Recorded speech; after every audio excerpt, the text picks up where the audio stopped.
in the It participants. didn't take as long. Yeah.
All right, call the meeting to order. I guess we need to do a roll call. Bill Stone. Here. Trudy Grisham. Here. Bill Byers. Here. Michelle Washington. Here. All right. Our other commissioners are not going to be able to make it today. First item of business is the approval of the minutes from the December 10th meeting. So moved. Do I have a second? A second. All right, all in favor to approve the minutes? Aye. All right, meeting minutes are approved. All right, and public comments, I don't see any. Public comment? Who seconded the minutes? I didn't catch that. Bill? And who did first? Bill? Well, then, I second, I did the first and he did the second. okay, John was second, okay. All right, so no public comments, so we'll go to board briefing. Yes. So the agenda is a little bit different than the PowerPoint I have because some things changed after I did the agenda, so I had to move some things around because this is the time of year where a lot of things were closed off and finished. The first update was on the Magnolia Sykes Cemetery project. You might recall that we did 2 different rounds of work on this in terms of identifying extant markers and then ground anomalies. And we had all the data, and that was what the contract was for, but then also worked internally within the city. I was able to get GIS to sort of map this stuff out. So we have a website now. If you go to the preservation page for the city, you go into the documents section, and you'll see like there's information on the buildings. Here are all the National Register nominations within the city, and at the very bottom, we have the grave finding database. And if someone clicks that, they will go to a page that has an aerial of Sykes, and it has all of these different dots. The yellow dots are for graves that are reinterred, so they've been moved at some point. There's something on the marker that tells them that. And then the blue dots are for all of the burials with markers. So you can click on a blue dot, and you see I clicked on one down here, and it's a little box around it now, and it tells you who's buried there, and then if there's any information that goes with it. And then there's also at the bottom, you can click in their photos. So that allows you to see the actual grave. Well, that's sort of where we had been left with what we did with the consultant. And so I kept looking at it and saying, well, that's great, but if I'm going to a graveyard and I know someone's there, the statistical chance of me looking at this map and knowing which dot is that person is very low. So it'd be more helpful if people could search by a name and then have the dots light up. So I had to sort of get on schedule because it took a while for GIS to have the time. So they've been working on this behind the scenes for a while. But they finally came up with a search engine. So you can put in a name, and it can be a last name or a first name. So in this, I entered Jones in the search bar. So every single Jones that we have a marker for in this cemetery pulls down, and you can look, and then you can click on one. So in this case, I clicked on Viola. And so you click on it here, and then it highlights where that marker is. So if you are looking for family members that you think they're buried in Sykes, but you're not sure where the grave is, maybe you've been there once, you can't find it, this will help you actually identify where it is. And then you can pull that up, and it just shows you the standard, any pictures that are with it, anything else they have. So I'm very excited about this. I showed this to the state. The state was ecstatic. They wanted to use it as a model for some of their programs. And it just turned out really well. So we're just pleased that we were able to sort of work this in. And it took about 2 years because it wasn't part of the GIS's like normal workflow. So I would just sort of go by and like, hey, if you have time, I have a project in my department that has nothing to do with your department, but I can't do this because it requires these GIS tools. But it's just this really wonderful system. So that project is finished.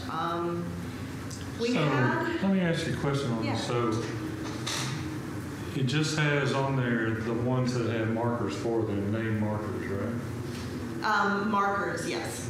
And for the ones that they found that didn't have a marker, is that shown on the maps also? No. We have an internal map that shows those, but we don't have a public side-facing map that shows where the graves are with no markers. Okay. But there is, somewhere there's a map that has it. There is an internal one that shows about 700 unmarked graves that are throughout that cemetery.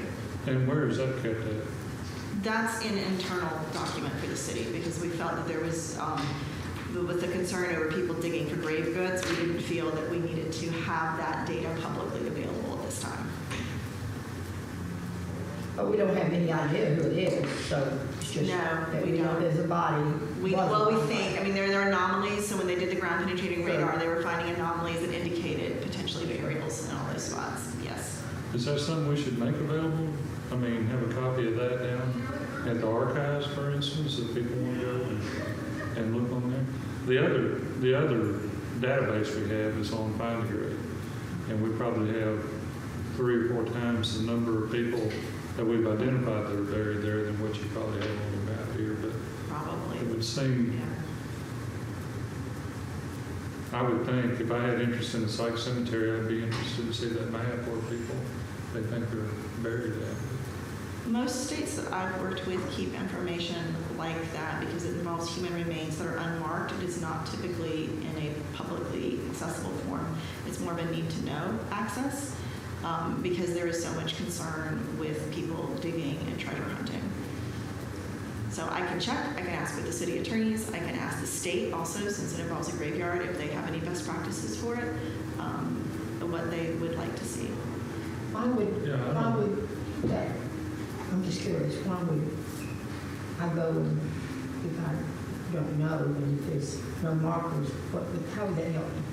Well, for instance, like Solomon Sykes that founded the cemetery, Okay. that purchased it.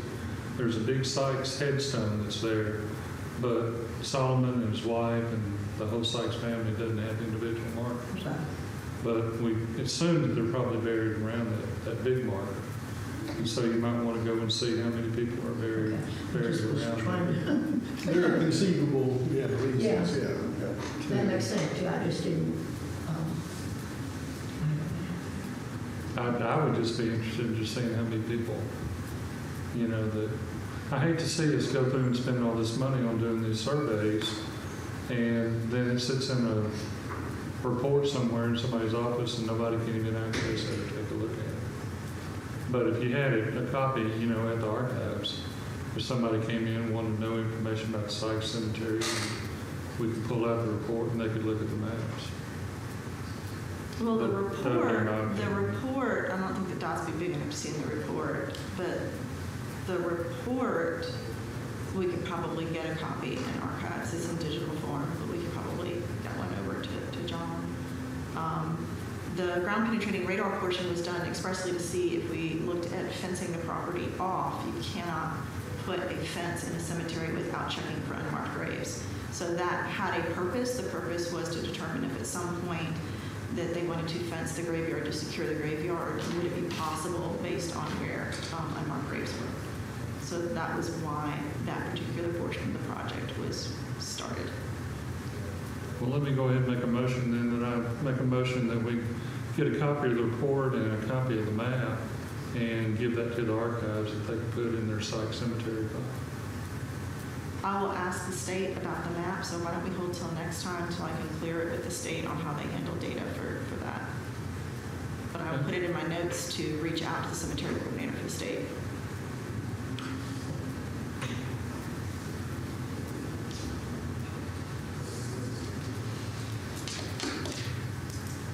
Well, I'll take back my motion.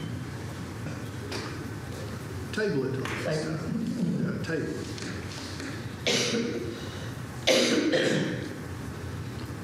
And are we going to talk about any of the other cemeteries?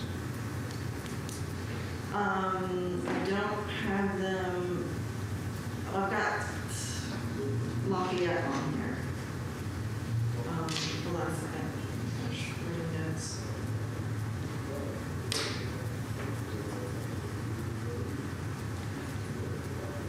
Which I talked to Ruth Priest and to, about the Lafayette and the Gar cemeteries. So let's wait till I get to the next one, and then if I haven't answered everything, then we'll circle back up the end with additional questions. Anything else on Sykes? So the city, back in 2009, had created 2 digital tours. They're not really walking tours because they're a little too long to be a true walking tour of Old Decatur and Albany. And John and I had been looking at them for some time, and they had some data that was incorrect. Some of the businesses shown were no longer extant, and so we were able to work with tourism to get an educational trust fund grant to update both of those brochures. So we didn't make them longer. We didn't really change. There were only a handful of sites that changed, if I remember correctly, John. Most of it was correcting errors. Yeah.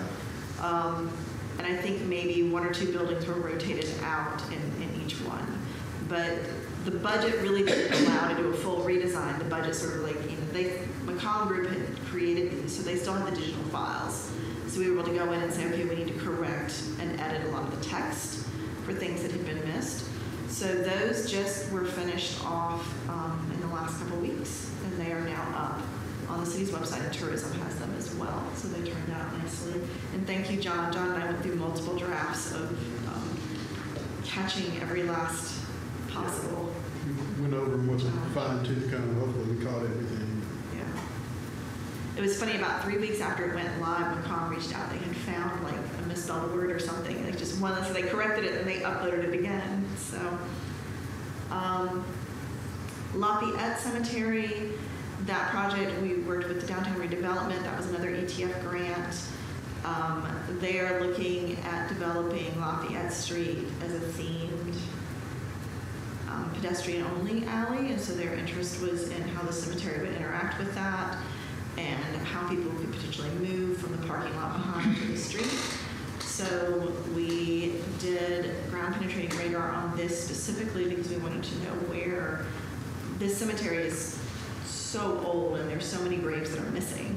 I shouldn't say graves are there, but the markers are missing. So it's very difficult to know what's there. And so they did find 9 potential unmarked graves. There were portions of 25 markers there, and they documented those. The biggest sort of thing that I don't think any of us were paying attention to, the cemetery is at a higher grade than the building right beside it to the west. And you can see this is in the back of the cemetery. Here is this masonry wall. The front portion of the wall, it's literally bags of concrete that someone laid and then let them get wet. And that's what's created it. But this wall is starting to give way. And so obviously for a cemetery, you do not want retaining walls to give way. You need to keep those sort of strong. So that was something that was flagged as sort of an immediate concern. If there's any development in that area, is working on that retaining wall and making sure that it's going to hold. And you can see here the graves that were found that didn't have markers. And it's a little tricky because there's some markers that aren't in the earth anymore. So they're laying on a spot, but they're not really anchored in this spot. So there's no way to know if that's the home of the marker originally or if a piece broke off and someone moved it, which is always a potential. But this sort of locates where they were finding a handful that did not have markers immediately associated with them. We also, you may have noticed at the depot and the Old State Bank, both of those signs had sort of moved past their peak. And so I was able to secure money. Senator Orr was very gracious to find a community service grant for us that paid to have new signs made. So they're replicas of what was there before, but you can see how much they faded in just a few years. It's pretty dramatic. Yeah, it's a pretty dramatic difference in them. And then under projects that are nearing completion, the underrepresented community grant, we have finished with all of the research and all the photography. We have to, the podcasts were done last year, but we need to have 2 updated or new National Register nominations. The state only reviews those twice a year, so we're going to be on the fall agenda for both of those. So I'm working on updating the nomination for Old State Bank so that it has Carolyn Courtner-Smith and Lila Edmondson and some of the enslaved people that we know were held there in that nomination, potentially some additional information on the bank. And then we're still talking to the Park Service. We're thinking we might actually update the Princess nomination because we're working on Albany 2nd Avenue, sort of a rewrite this year. So I'll circle back with that when I show you that current project. Have we received the money for that grant? We have billed out all, but I think the last 1,000. They have not gone in on that one yet. So not in jeopardy then with anything new coming That up? one is not in jeopardy. Delano Park, the Historic Structures Report and Master Plan, that one I'm just waiting for the final draft. I should have that within the next week or 2. It's a very large document because it works at Fort Decatur for Historic Structures Report, looking at what that building needs for maintenance, both short and long term. It looks at the park in terms of what the public was saying they really would like to see with the park. And then it also addresses sort of a cultural landscape plan, which is looking at the development of the park over time, what is appropriate as we continue to do work on the park, as we continue to plant trees. So it's a pretty extensive document. When you said would you rather questions be at the end or whenever they come to our head?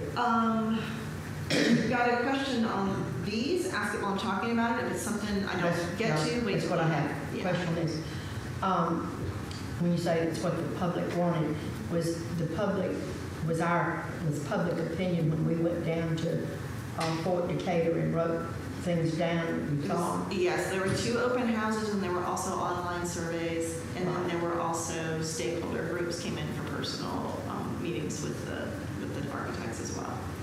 Because when I was there, and I hate this being debated, but anyhow, when I was there, I went 2 different times, and there was a lot of discussion from people that it was obviously not looking at the big picture, but what was personal. And we all are guilty. I'm guilty of this too, so I'm not being critical, but it was obviously what people felt needed to be done from their perspective without knowing perhaps what had already been tried and didn't work and all that kind of thing. So I always get a little anxious about public opinion sometimes about. Well, as a federally funded project, I beg your pardon? as a federally funded project, it has to have public input. Oh, I don't mean to keep out public But- opinion. I'm just saying, if that's the where all, with all. But then that's why they have groups with the stakeholders, so they meet with Park and Rec, both from a maintenance perspective and a planning perspective. They met with fire, there was a discussion with the school district as well, since they are adjacent to the park. Right.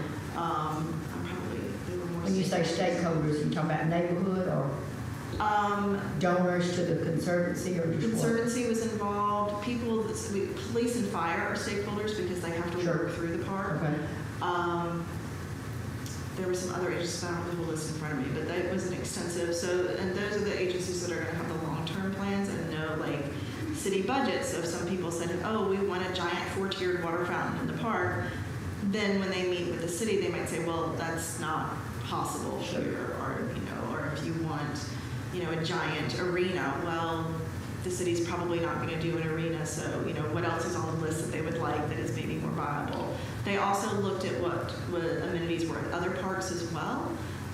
The park system doesn't really have a set plan. Some systems do, where they say, you know, we have X number of parks, and in those parks, this number have playground equipment, this number have gym equipment, this number have ball fields, because you need to sort of spread things out and not have things duplicated, maybe, if you don't have the budget. And so they did go through and look at what was at some of the other parks to sort of check back and say, well, do you want a duplicate of that here, or do you feel like having one at this other location is as far as the city might go with that? So those are discussions they had as well with stakeholder groups. And I don't want to come across that I don't like public opinion, because my opinion's public too. But just that we don't, when we have a plan like this, that's just my thoughts, that's done by out-of-town people that sometimes don't know what, and I know these, I'm not being critical of these people either, but anyhow, I've said all I need to say, I'm sure, just, it made me a little anxious when I was there those 2 different times, and I heard what just had to be done. And I'm like, oh my gosh, not really. So anyhow, that was my reason for the question about public input. And what kind of weight, I guess, it carried more than input. Thank you. Uh-huh. Well, before we get to current projects, why don't we go back and, we were going to talk about the Lafayette and Gar cemeteries. Yes, did you need me to go back to Lafayette? Well, that's fine. One of the things that, which John knows, that the Lafayette Street Cemetery was owned by the Morgan County Historical Society, and we voted to turn that over to the city. I talked to Ruth Priest, who's doing the paperwork to get that. I think she's pretty close to getting the Lafayette Street Cemetery. The Gar Cemetery is still a way off. You know, we're still looking to get the Gar Cemetery adopted by the city, as well as the Sykes Cemetery. Why they're not any closer on those two than they are the Lafayette Street Cemetery, I'm not sure, because there's essentially you have the same problem with the Lafayette Street Cemetery that you have with the Garth and Sykes, and that you don't have a, you know, who is the specific owner of the Lafayette Street Cemetery? Well, we didn't get approval from all the past owners of that property when we assumed ownership of it, but she is still working on that. One of the things we got from the Masonic Lodge, which was interesting, was a paperwork on the Gar Cemetery when it was deeded to them, and we got a copy of that, and I got that to Ruth, so she's looking at. It's actually a petition that challenged the Unity Dancy will, and went through and described, you know, why the Garth family. You got the Garth family that was in Huntsville, but you also had another brother that was in Columbus, Mississippi, and it sort of said it challenged the will for the Unity Dancy will, and which was, I don't know if you read through it, John, but it made for real interesting reading. And how that actually turned out, I don't know. It was Judge Horton, which was interesting, was the one that actually presided over that request back in the 1930s when they re-examined or challenged that will. But we got Ruth a copy of that, and so she's looking at it. The other thing on the Lafayette or the Gar Cemetery was when we look at the possible award winners for the Historic Preservation Month. There's another name, and I don't know when we're going to talk about it, but another You wait name. till we get to that section of the agenda. Yeah, I've got a name that I'd like to add to that, so. Let's wait till we get to that section of the agenda, and we'll circle back. The Gar Cemetery is right next to the Roselawn Cemetery. And That's, you're going up the hill, isn't it? it's, once you pass, if you're going south on Devil Road, you pass Roselawn, and there's a big field that's there, and then there's some houses. You'll see Hartone to your left, and then. Yeah, that's what I thought. That's right in that area.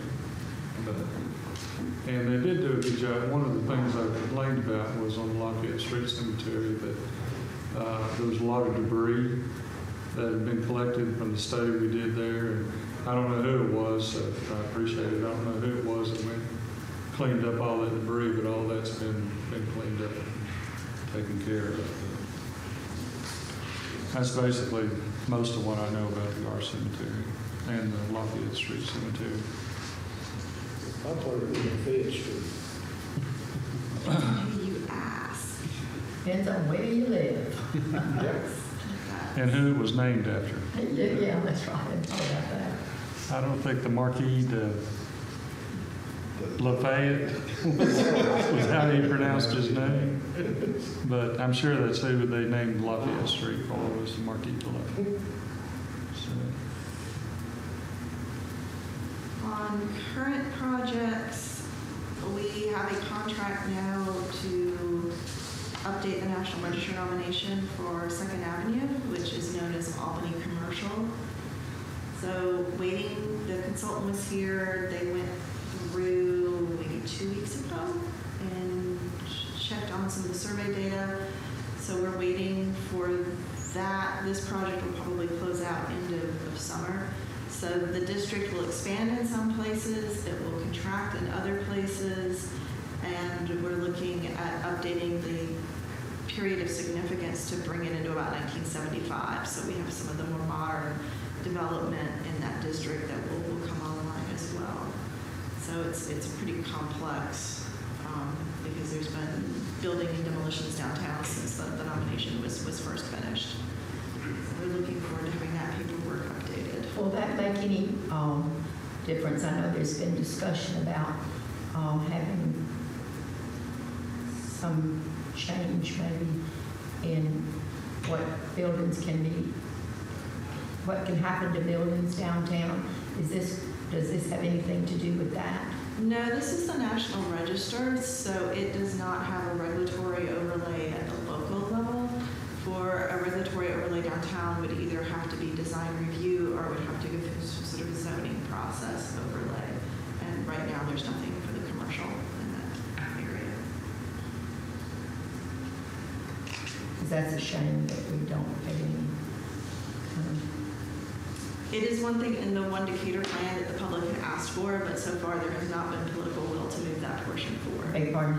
That is, in the one Decatur plan, the public had asked for that, but there has not been the political will to move that portion of the plan forward. Well, just like there wasn't the political will. The only way we could even get the historical district was not to include that way back in the day. You remember? Because if the merchants wouldn't, anyhow. I may not live to see that. how do we go about these grants? That's what I'm kind of confused on. And how is the decision made to go for a certain grant? So it depends on the grant. The state, because we're a CLG every year, asks us to apply. The projects have to be able to be completed within a certain amount of time. They also have to have a certain funding range. So like the city, we cannot apply for a grant of less than $10,000. So if it was a small project, I would have to see if it could be funded by the budget for the year, but I cannot apply for a grant for it. So it has to be sort of a mid-range grant, and the state makes it clear that it needs the highest funding priorities are matching the state preservation plan. So you'll log on to the state site to see what the state preservation plan is and see what their focus is on how they would like to award grants. And then we'll see if we have any projects that line up that look like they would be competitive based on all those factors. But who makes that decision that we go for the grant? Is it you? Is it our group? Is it suggestions made to the city? I mean, how does that, So I keep a list. and I'm kind of looking at, there's a lot of money that, in my opinion, some of these grants it's a lot of money that's been wasted in the past, to do all this work. And I'm just wondering how the grant gets issued. Is it something that you ask the city council? Is it something that we should be going by us first before we ask the city council?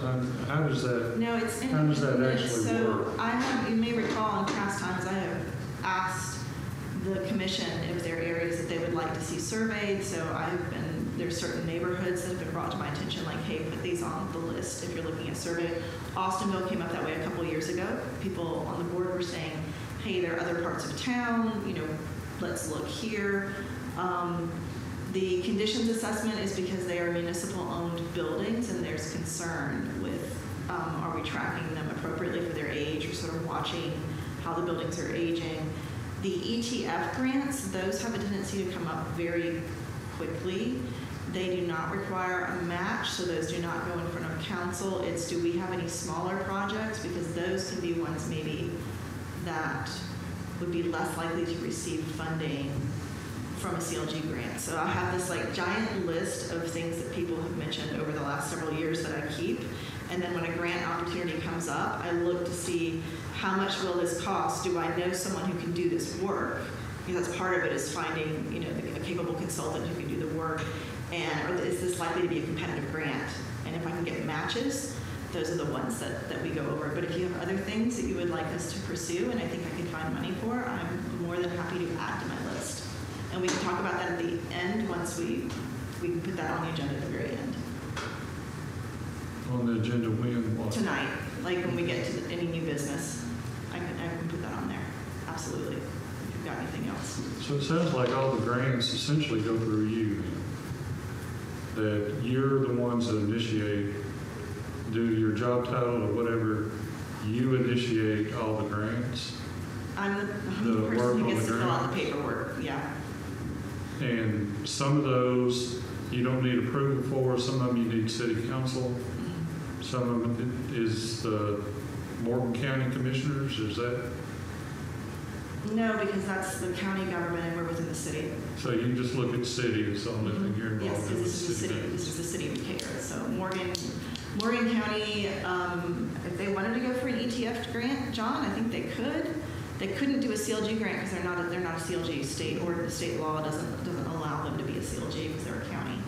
So What does COG stand for? certified local government. Thank you. They might have access to different pots of money. I'm not sure. There's sort of various ones. So the Carnegie assessment, this is one where we're going to have a team, an engineering and architecture team, in to sort of look at the building, see what its long-term and short-term needs are. It's similar to the work that they've done at Old State Bank and at the Princess, and that they're finishing up at Fort Decatur in the park. So this is a smaller project because it's a smaller building, which is nice, and it's not as old as Old State Bank, so hopefully we don't have quite as many surprises on this one. Old State Bank project is continuing. We did the selective demolition. The architecture engineering firm came back in. I received 90% complete construction documents earlier this week that I've just started going through, looking at the scope of what needs to occur on the building. So we're going to continue to work through that so that we can go into cost estimating, hopefully by end of next month. So we'll actually have a number that we know we will need to bring this building back up so we can start using it again. So very exciting to see that take shape finally. Another question about the money. Do we have the money? I mean, I'm so nervous and anxious about grant money that we may not be able to get with some changes going on. Do we have that money? We don't know how much it will cost, so I haven't gone after grants yet because we don't have the final cost. Right now, I have some money from the state that I've used some of it on the initial piecework demolition to examine portions of the building and to bring in the engineering firm and to start working on cost estimating in the design. But we don't have a timeline for construction yet. But you had, in the beginning, didn't we have some sort of blue sky amount of money that we thought it was gonna cost to bring it There was an back? estimate of potentially between 3 and 5 million. Okay, that's what I, that was, Yeah, but we don't, these numbers are really Sure. random until we go through it's a processing. floating number for Yeah. sure. And this was just one of the fun surprises. So these are taken off almost the same location. It's just the difference in plaster thickness between one portion of the ceiling and the other. We were looking up in the joists. The contractor was surprised. I don't think they'd seen a piece on the left. The left was really thick. And they were like, we're not sure we've seen one this thick before. So funding requested. So these are grants that I applied for, some of which I've heard, some I haven't. National Park Service grant, underrepresented communities. I had asked for a second round of funding. We did not receive that. I was not entirely surprised because even though it was a really interesting project, I sort of likened it to going back to the buffet before everybody had been through once. So I would assume that they had strong applications from other communities. People that had not gotten it once would have received it, and I assumed that the only way that we were likely to get a second round is if they just had additional funding available. So that has already been announced for 2024, and we did not. I had applied for a HERS grant from the National Park Service to help cover some of the restoration structure work on Old State Bank. That one is in holding. So that's one, it's for the history of equal rights, and that grant has been frozen right now, so it has not been awarded. So I don't know if that particular grant will stay intact in this administration or not. I talked to people in the Park Service about it last week and this week, and they don't have any news either. They do not know. Who is freezing the grants? I'm sorry, what? Who is, you said the grants been frozen, who is actually freezing the grants? Our That's the president Trump was- administration. Elon Musk. Yeah, Elon Musk. So a lot of these are okay. Yeah. Historic structures report. This was not a grant for the city. This was, I was working with First Missionary Baptist. They really were looking at a civil rights grant to help cover historic structures report on their church. That grant program is frozen right now too. So for Old State Bank, I had requested $750,000. For First Baptist, they had requested $500,000. But at this point, we do not know if those programs will continue or not. So applications are in, but we might not hear anything on them. So you recall that I used a funding source last year to update 2 existing brochures that we had. We had one for Old Decatur and one for Albany. This year, we turned in a request for funds to create one for Old Town because we don't have one for Old Town. So that grant has been submitted. That way we would have a set for the national, all 3 major national register districts. I think we're going to hear in late spring, early summer on these is the expectation. Also requested a grant. We had the design review guides and also the architectural history of the residential districts that were put together a couple years ago, but it was not in a format that was digitized, that was sort of like click user-friendly, you could pull the data out. So I've asked for a grant to bring in a graphic designer to work on that. It's also ETF grant, so we should know late spring, early summer if that's been funded. Training, the reason I haven't done anything with training yet is we're waiting for council to appoint a new member for this board and a new member for the ARB, because I don't want to do training until we get those members in. I'm still waiting, been waiting for about 3 months, so we'll send out another email reminder on that. Are we missing someone from this board? For this board? Do you mean? Well, you said you were waiting on an appointment. Yes, well, we had 2 terms that had finished the end. You had decided to renew. If I remember correctly, Michelle, you are not, I think Billy Jackson's going to appoint someone else. I think so. Yeah. Okay. So we're waiting to hear, and then we are short a board member for the Architectural Review Board. That was when, who had that seat? Michael Rogers, that was his seat, and he resigned. So open. Just a reminder on the meeting dates. Then Phil, you said you wanted to talk about other potential grants. Well, just the process of the grants, and are these ones that you just got through talking about, how many of these have been approved by the city council? The ETF grants do not require a match, so they did not go in front of council. The ETF, which is, So those are educational trust fund grants. okay, And the HERS and civil rights grant, well, they knew about the HERS because they've asked me about that one, but those do not require matches either. So if they're ones that don't require a match, I don't necessarily, I'm not required to go to council. I let my manager know, and then we see if it's on the list of ones that we've been working through. Anything that requires the city match, though, then there has to be a different discussion, and it goes through some other internal levels before there's an application, including going to council, because they have to match funding.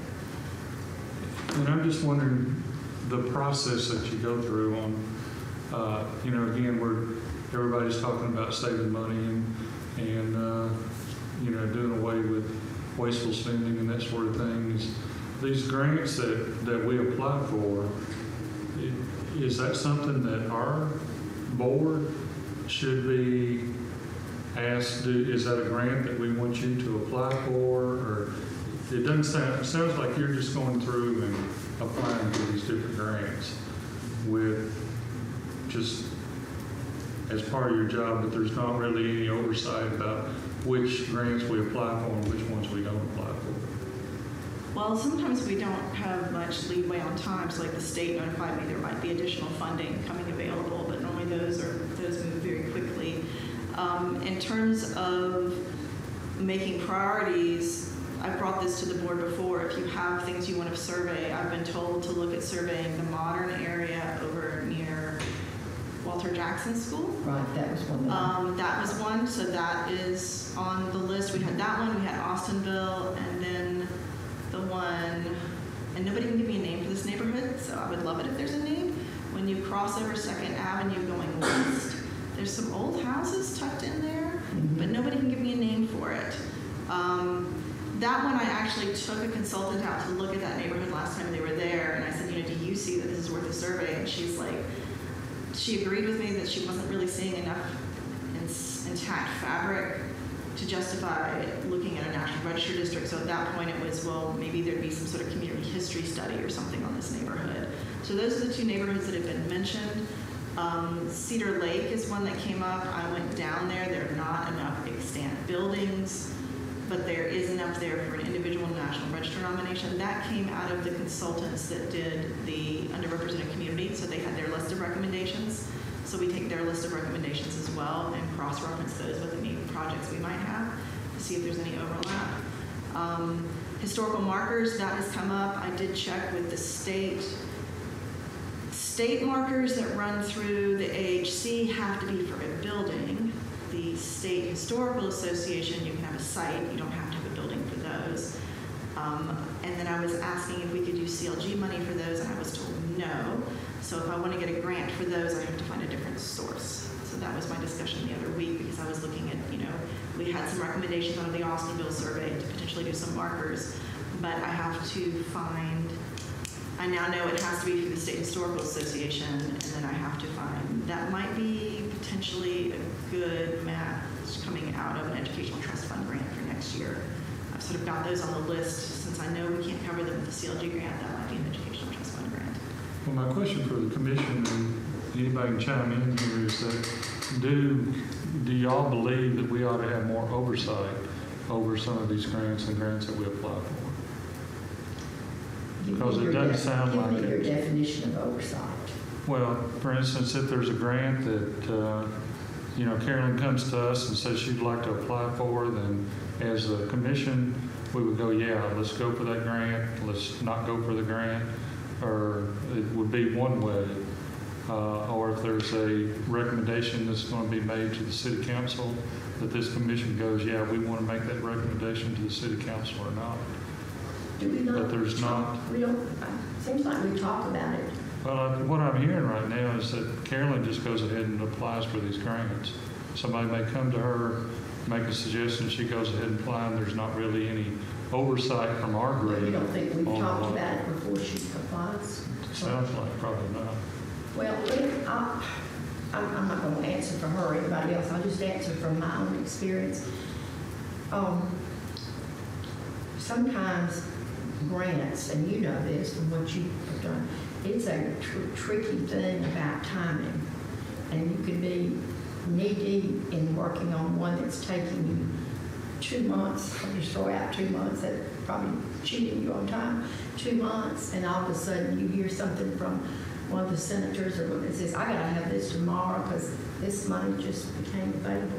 So for her to have to go through all that hoops with us, I think we have to have a trust level of the professionalism from her, and recognizing also how that comes about with the grants. I mean, I know from me writing grants, I couldn't have done grants that I did for the cemetery had it not been for Caroline. Now, did she come to this group and ask for permission to help me? I don't know if we were commissioned then, but so I just think we need to be careful about the Which Carolyn does a good job of explaining what grant she's applied Yes. for and that sort of thing. But that's always seems to be like after the fact. And I guess the question is, do we want to have, should this commission, do you want to, or should we have any oversight on what grants that we apply for and which we have?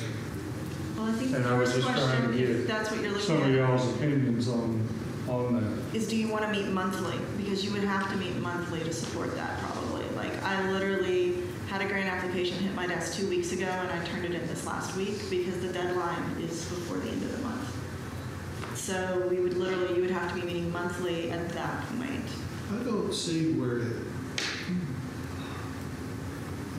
if there's no money coming from the city, there's just Caroline finds, here's a pot of money that's available and you have to move. I don't see where it's any skin off our backs or the councils or the cities or anybody for her to move forward with it. I mean, unless you just in principle think money shouldn't be spent on a certain day. Like you don't like that the federal government is spending money on a certain grant, set. Well, the fact that we're spending money on certain things that we haven't really discussed or decided that's money well spent or should be spent on. I mean, even though it's not the city is matching or putting money, it's still funds that come out of our taxes, out of our, whether it's Park Service, whether it's any of these other, and even if we don't get it, maybe some other municipality gets it, but still we're kind of making a decision that is this a worthwhile money to be spent on here in the city of Decatur. And probably one example, and I don't want to pick on the Austinville project, but that did not seem to be a project that was worthwhile, in my opinion, had money spent on it. And there's some of these points that come up that, that even the Sykes Cemetery, we're sitting there wondering, can we even see a map on the work that was done on? Well, I can go to find a grave and tell you exactly who all's buried in that cemetery out there and give you a pretty good location where it is. Was that money that was well spent or even needed for the city to take over that? So that's some of these. Again, we're in this mode now with this administration that everybody's looking at cost savings and how are we spending our money and that sort of thing. And I'm just trying to get, if y'all feel like we don't need any oversight on these, then that's fine, but I just wanted to bring it up and ask the question. In my mind, I sort of think that we do need to see some oversee some of these grants and recommendations that are made to the city council. On I Sykes don't remember Council that, requested please. that one. I'm sorry, on Sykes Council requested that. So that the first round was a non-match grant, and then the council wanted more data. So that was a council request. On Austinville, that was a request that also came out that we needed to look at other districts besides the extant historic ones that's part of our CLG requirement, is to look at surveying other potential resources. and that is one that was mentioned because it was its own municipality, and there was a lot of support from the neighborhood on that, but that was something they wanted to see. Do you remember discussion about that? Do you, before we signed it for the, before you submitted the grant? And I missed one meeting, so maybe I missed more than I remember. I just don't feel like feel like we have enough oversight, I guess is my opinion. If I were unhappy with something that we spent our money on, I wouldn't know to be unhappy till halfway through the project, because I would see that there'd been, some other conversations. So I don't know, it's kind of a crapshoot, I guess, about what you look at, but I just don't want us to tie Caroline's hands with some money out there that we might could get if we didn't do that. That's my one thought. John, do you have any opinion on that? Well, I'm sort of with the opinion. I probably side along with Trudy on this one, and I just kind of feel like if the money, if Congress has created a fund, and this is how it's administered, the money has already been allocated by the federal government, and it's going to go to somebody. So then it's just up to, do we want a piece of the money or not? At some point, Congress may say no more National Park Service grants, and then the question is moot. But if the money's been provided already, it's going to be spent somewhere. I'm for Decatur trying to get a piece of it. Because you're right, it will go somewhere. If it's been approved, Right. somebody's going to get the money. Even on the state level, it's been approved, the money's going somewhere. So I'd sure rather it come north than south. Or to another state. Right. From the, And I Caroline, trust Carolyn. yeah, that's what I was thinking. You spend time looking for grants and what we can possibly get money to do here for our city. So she thinks about what we need to have done and if the grant fits it. And then just goes for it. I mean, that's part of what your job is, isn't it? Are there other projects you would like me to add to my list? I've got a pretty big list of stuff that I would like to fund, that I'm just looking for the right grants to drop. But if there's things that we haven't discussed yet that you would like me to look into funding, please. I mean, tourism has said that we used to have audio tours on the site, so they would like those brought back. And I told them to wait till we did an Old Town brochure first, and then we would circle back once we had all three. So that got added to the list a couple weeks ago. Is there anything else that we haven't discussed yet that you'd like me to put on that list to look for grants for? No, I think the question was, do we need more oversight on grants that we're applying for? And I think the answer from the board is that no, we don't. That the way it's working right now is fine, and there's not a need for more oversight from the majority of the board. I'm not sure I agree with that, but I think the majority of the board believes that we don't need that oversight. That's what I was trying to get to, or trying to get a question on.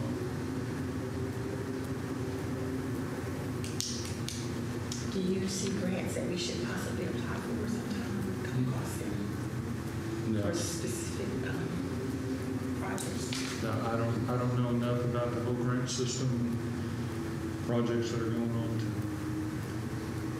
that's an So just- education within itself. The grant writing is a nightmare, my opinion.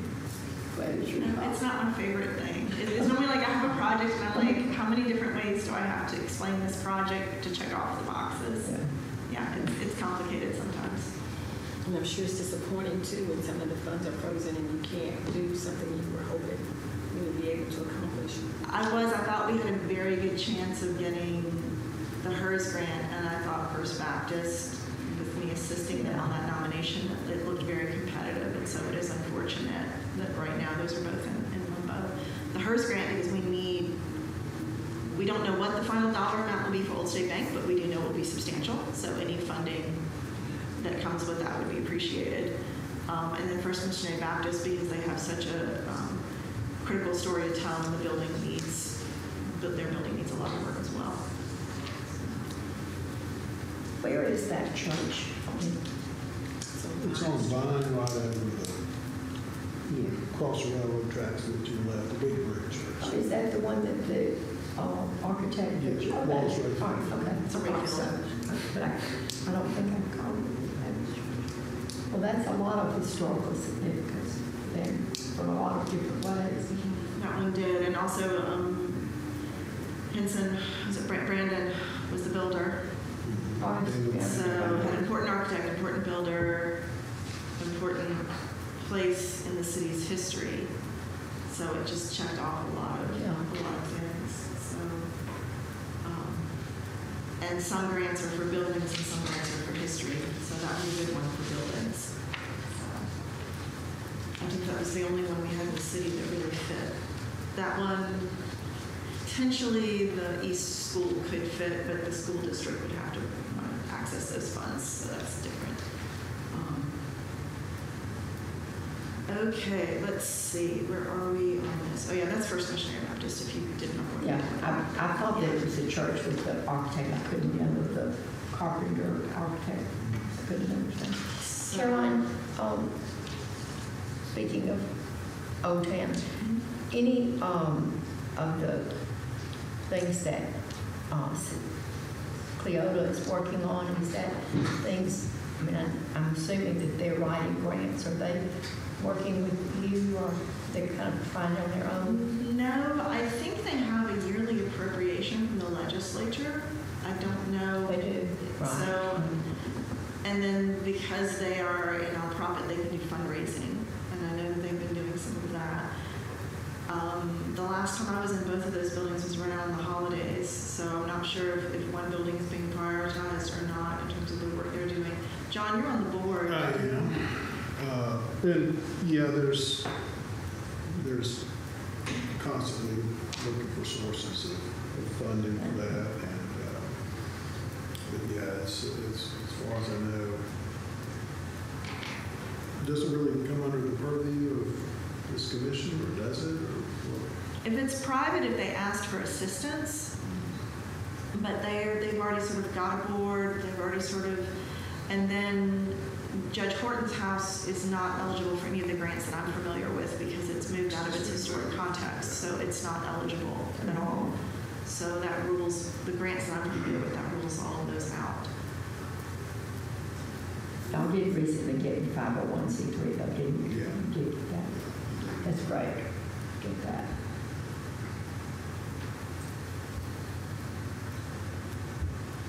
I was just curious. I didn't realize you were on the board.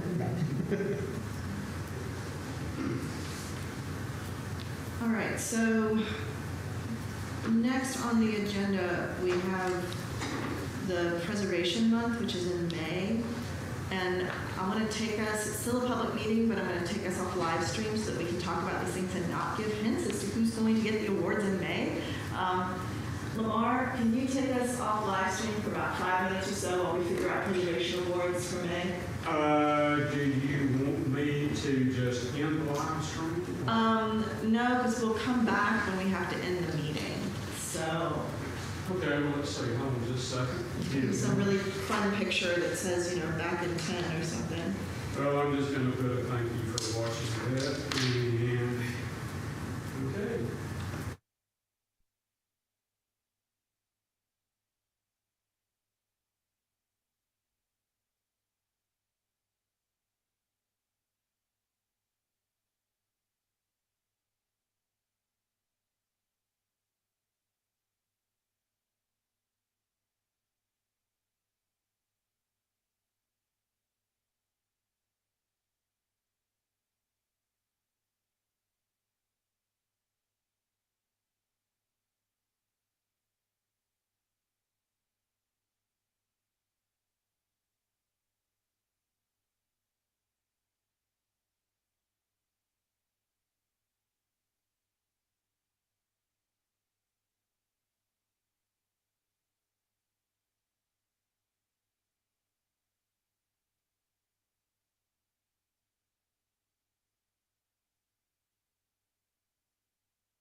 so we are back live. Everybody can come back in May and see who won awards. In terms of, because I'm starting to look at, to finish up our grant discussion, potential projects for grants next year. Anything you guys want me to look at as I'm looking through grants to see what might line up? Any projects you would like to see top of the list?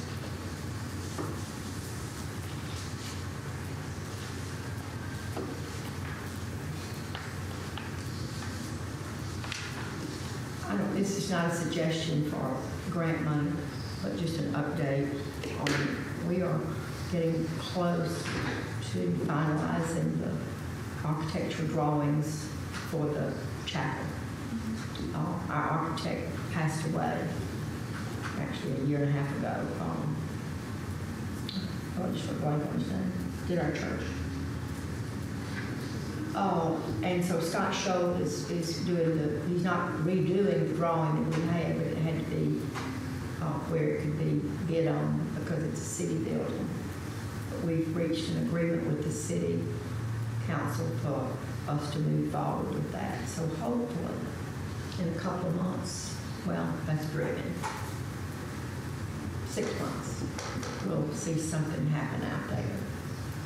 It looked like the other day that they had put an enclosed portion of the cemetery so they could move their equipment there. Yes. You know, we had hoped for, and so had Jason, we'd hoped for a small building out there, and it just didn't work.